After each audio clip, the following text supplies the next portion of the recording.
সে তার বাবার খুনের যে আসামি তাদের দ্বারা ধর্ষণের শিকার হয়, অপহরণ ও ধর্ষণের শিকার হন এবং তাকে প্রায় ২০-২৫ দিন আটকে রেখে ধর্ষণ করা হয়। পরবর্তীতে তার মা তাকে খুঁজে না পেয়ে প্রথমে জিডি করেন এবং সে যখন এই ধর্ষকদের হাত থেকে পালিয়ে আসে তখন বিগত ১১ই জুন ২০২৩ তার মা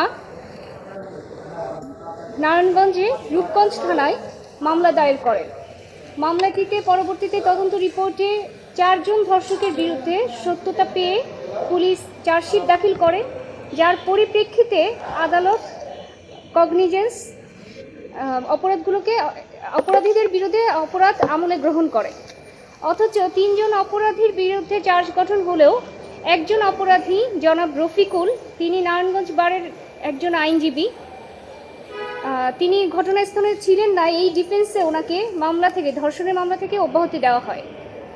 পরবর্তীতে এই ধর্ষিতার মা নাসিমা বেগম, তিনি একজন গার্মেন্টস কর্মী, তিনি সুপ্রিম কোর্ট লিগাল এইডে এসে সাহায্য চান এবং সুপ্রিম কোর্ট লিগাল এইড মামলাটি আমাকে রেফার করে। এই মামলা চলাকালীন অবস্থায় লজ্জায় অপমানে মেয়েটি আত্মহত্যা করে। পরবর্তীতে এই মামলার চূড়ান্ত শুনানি শেষে আজ জাস্টিস কে.এম. হাফিজুল আলম এবং জাস্টিস মোহাম্মদ আতাবুল্লাহ সমন্বয়ে গঠিত বেঞ্চ এই অব্যাহতির আদেশকে বাতিল করে এবং ধর্ষকের বিরুদ্ধে প্রসিকিউশন চালানোর নির্দেশ দেয়।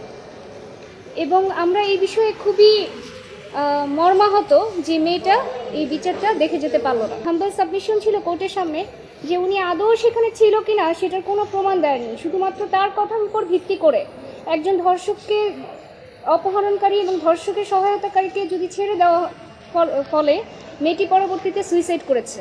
এখন তিনি আদৌ সেখানে ছিল কিনা সেটা তো প্রমাণ হওয়ার বিষয়। প্রমাণের আগেই যদি তাকে অব্যাহতি দেওয়া হয়ে যায় চার্জ ফ্রেমিংয়ের স্টেজে, সেটা আইনের ব্যত্যয় ঘটানো হয়েছে।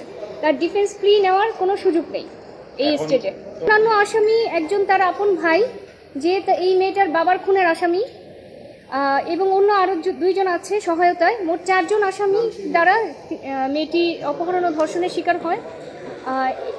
মূলত হচ্ছে মেয়ের বাবাকে মেরে ফেলার পরে আসামিরা তাদের উপর প্রেশার দিচ্ছিল যেন মামলাটি তুলে নেয়। মামলাটি তুলে না নেওয়ায় সেই ক্ষোভ থেকে